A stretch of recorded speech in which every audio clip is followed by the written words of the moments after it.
राष्ट्रवादीनं झेडपी निवडणुकीचा प्रचार थांबवलेला आहे। आताची महत्त्वाची बातमी, अजित पवार यांच्या निधनामुळे हा प्रचार थांबवला गेलाय। राष्ट्रवादी प्रचार सभा रोड शो घेणार नाहीये। मतदारांना केवळ पत्रकं वाटून प्रचार केला जाणार आहे। उमेदवारांनी घरोघरी जाऊन पत्रकं वाटून आपली निवडणूक लढवावी, पक्षाच्या उमेदवारांना सूचना देण्यात आल्या आहेत। निवडून आल्यानंतर कुठलीही मिरवणूक काढली जाणार नाही असंही सांगण्यात आलेलं आहे। तर अजित पवार यांचा विमान अपघातामध्ये मृत्यू झालेला आहे आणि त्यामुळे आता आगामी झेडपी निवडणुकांसाठी हा महत्त्वाचा निर्णय घेण्यात आलेला आहे। झेडपी निवडणुकांचा प्रचार राष्ट्रवादीनं थांबवलेला आहे। प्रचार सभा रोड शो घेतले जाणार नाहीयेत। मतदारांना केवळ पत्रकं वाटली जातील आणि प्रचार केला जाणार आहे। निलेश करमरे आमचे प्रतिनिधी आपल्यासोबत जोडले गेलेले आहेत। निलेश, अतिशय महत्त्वाचा असा निर्णय घेतलेला आहे। घरोघरी जाऊन केवळ पत्रकं वाटली जाणार आहेत आणि प्रचार केला जाणार आहे।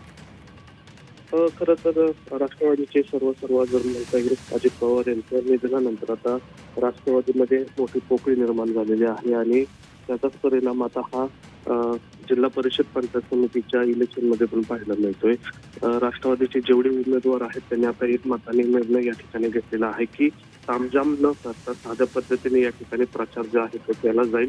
कुठलीही सभा किंवा कुठलेही शक्ती प्रदर्शन न करता रोड शो आहे ते काढले जाणार नाहीत। फक्त घरोघरी जाऊन पत्रके वाटून हा प्रचार केला जाईल।